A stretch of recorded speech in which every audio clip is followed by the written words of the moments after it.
Salvadoran women tell of unjust treatment under abortion law. 4 Salvadoran women all had sought medical help for obstetric emergencies, and each ended up in prison sentenced to 30 years on aggravated homicide convictions for allegedly terminating their pregnancies. San Salvador, El Salvador. The 4 women all had sought medical help for obstetric emergencies, and each ended up in prison sentenced to 30 years on aggravated homicide convictions for allegedly terminating their pregnancies.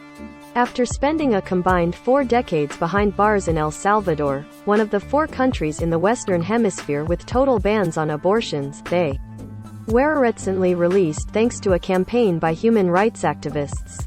They sat down in front of journalists Tuesday to tell their stories and assert they were wrongly charged and unfairly convicted in a country where even a miscarriage carries the risk of a long prison sentence for women who are young and poor. I had just turned 17 years old and they locked me up, said Kenya, who like the other 3 women gave only her first name. It was unjust, I lost my youth, I lost my family, all of my dreams came crashing down.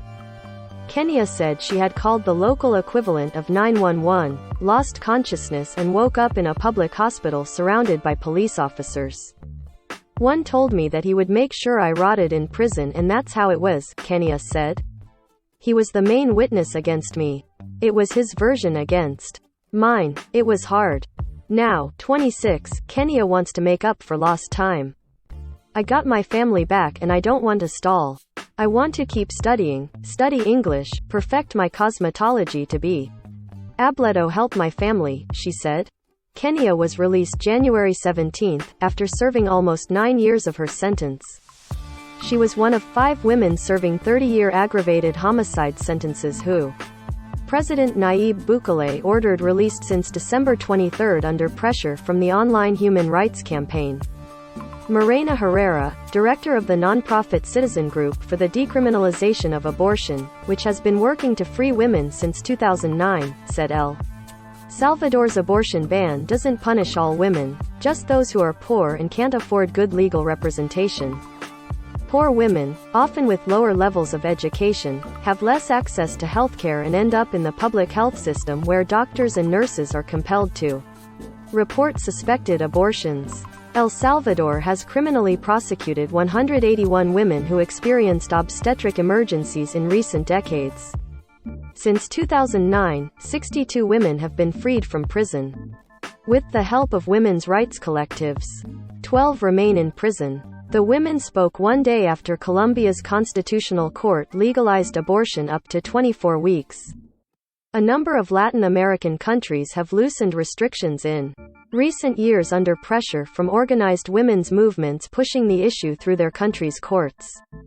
With an unjust law they criminalize us for being women, for being poor women, said Evelyn, a 34-year-old who spent 13 years in prison. I, like my friends, am. Karen was 21 when she fainted alone in her grandmother's house while pregnant. She woke up in the hospital, handcuffed to a gurney, and was interrogated by. Even in prison she felt the stigma as other inmates judged her for what she had been accused of doing. She spent 7 years locked up and now yearns to make it up to her now 14-year-old son.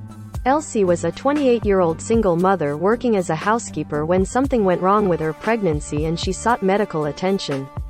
Instead she was arrested in suspicion of having an abortion, tried and convicted of aggravated homicide. They were 10 difficult years I spent in prison, Elsie said. I was far from my son, from my family. Now I want to continue forward to see my son grow.